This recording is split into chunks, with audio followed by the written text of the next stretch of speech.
put this shit back on the shelf.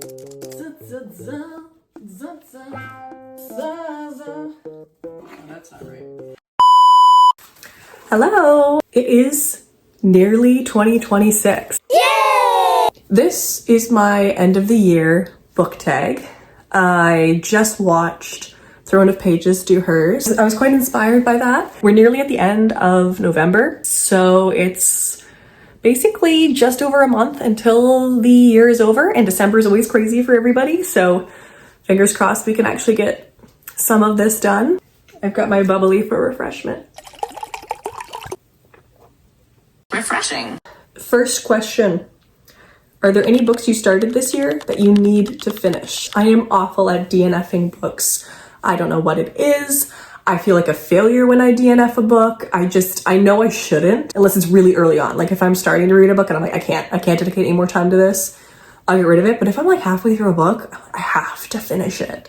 The first one I actually have physically is Donna Tartt's The Goldfinch. I am 232 pages into this book. And I'm actually further in War and Peace, and I started that like last month. I've had this on my TBR all year. I think I started this in like maybe March. I really love Donna Tartt. I loved The Secret History. I think a lot of us did. I read The Little Friend.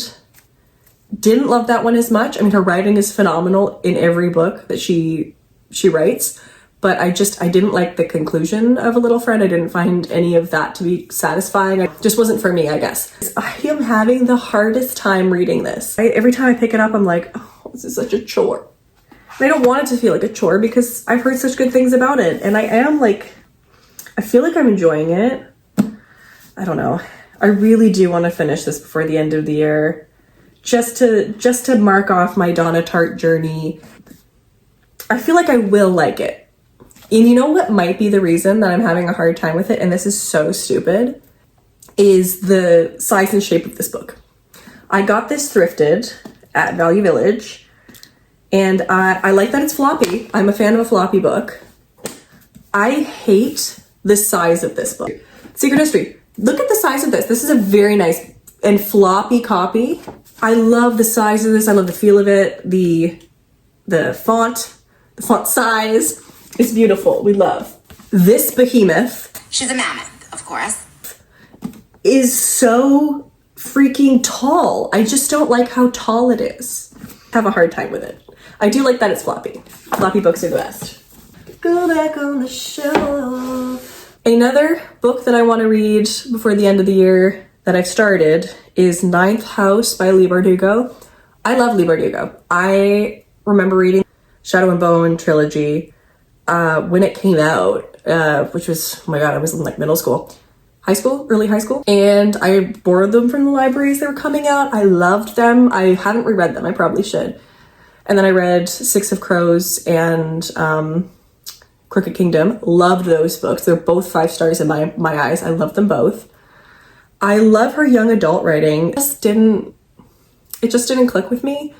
I'm finding it very hard to get through. I'm finding it a little bit boring. I'm not enjoying the characters, which I'm very surprised by because all of Leigh Bardugo's books, the thing that draws me in, and that I find the thing that draws a lot of people who read her books in, is her character work, especially like the ensemble. I couldn't care less about any of these people, and I don't know what it is. There's something about this series. And if I do get through Ninth House, I don't think I'm going to be able to read the second book, just because of how much I am not enjoying Ninth House.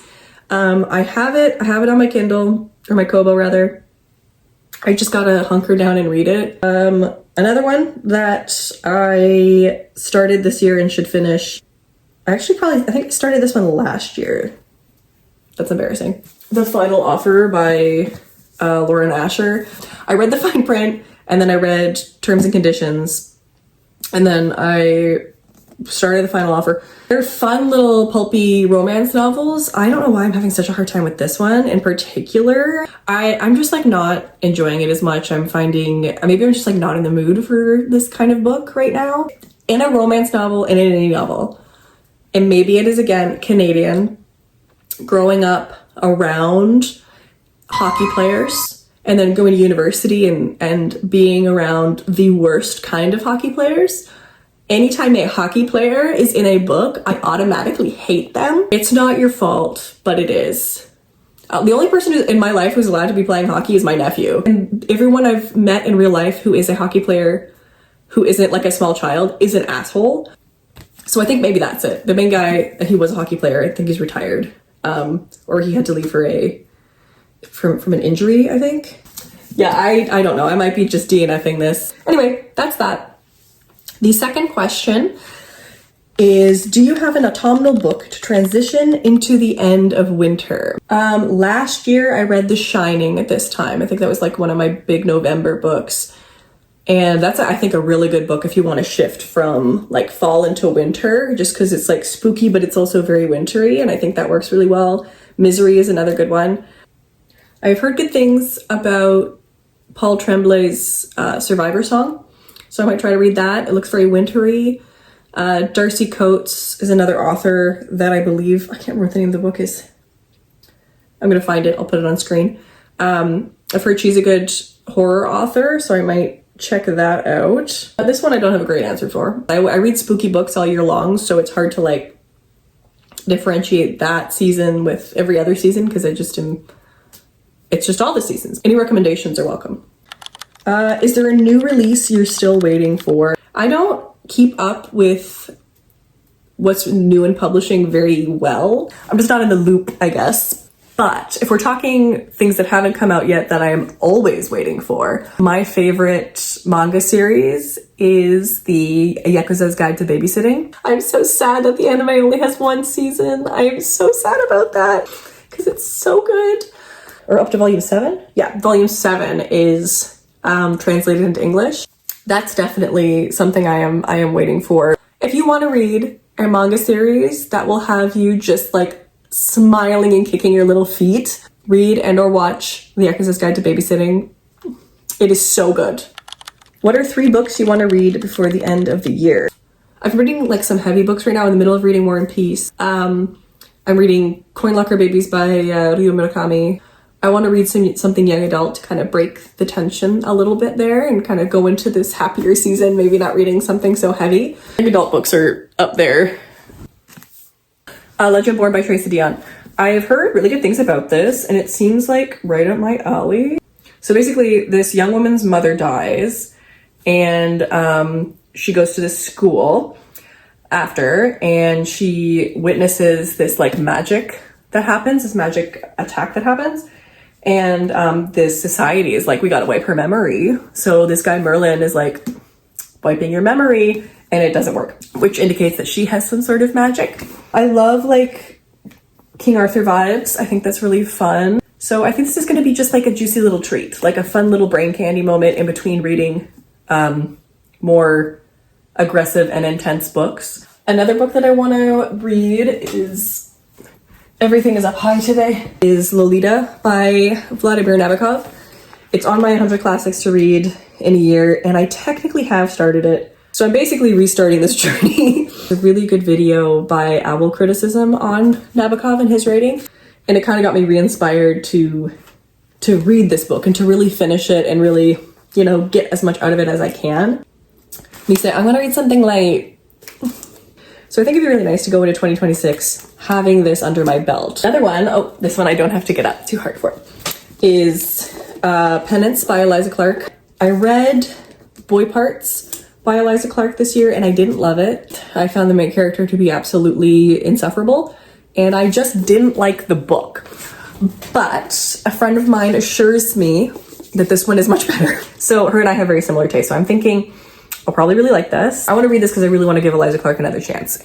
And this kind of leads into the next one. Is there a book you think could still shock you and become your favorite book of the year? Shark Heart by Emily Havoc. This is like everything I love in a book. I don't know who you are, Emily Havoc, but I feel like she's fucked up and I love her for that. This book is about a romance between these two people. while one of them is slowly turning into a shark. Like, how amazing is that? How creative is that? What the fuck is wrong with you? I love it. And from what I've heard, people like cry when they read it. Like, it gets like very emotional. I cannot wait to read this. I think interpersonal romantic relationship where your partner turns into a shark and having to deal with what that's going to be and what that's going to look like for you guys, that's going to hit. If my husband turned into a shark, I don't know what I would do. You never know. You have to be ready for everything in marriage. The last question. Have you already started making reading plans for next year? My reading goal is I want to read 70 books next year. I want to do a TBR jar.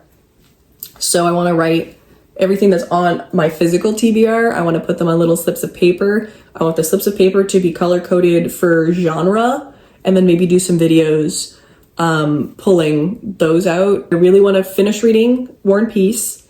I want to read Little Women.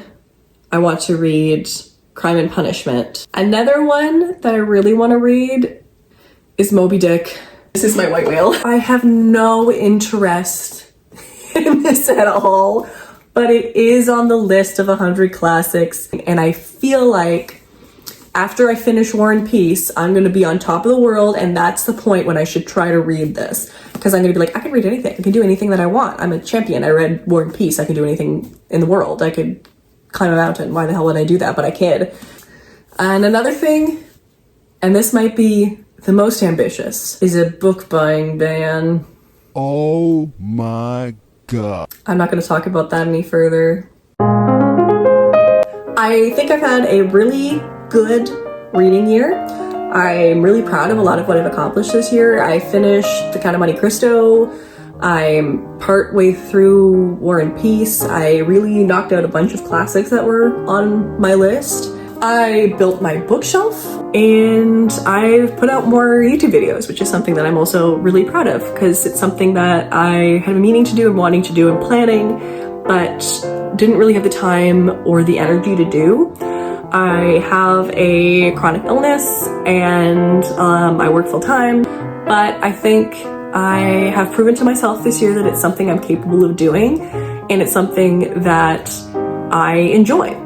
So I am quite proud of myself for that as well. I have some stuff cooking, some stuff planned. One of my passions, besides reading, is writing. I love writing essays. So I thought maybe I would turn some of those essays into videos. I'm working on an essay about transgressive fiction versus disturbing literature, and I'm really proud of what it looks like so far, and I'm really excited to share it once it's finally done. So there's that. Thanks for watching. Happy reading.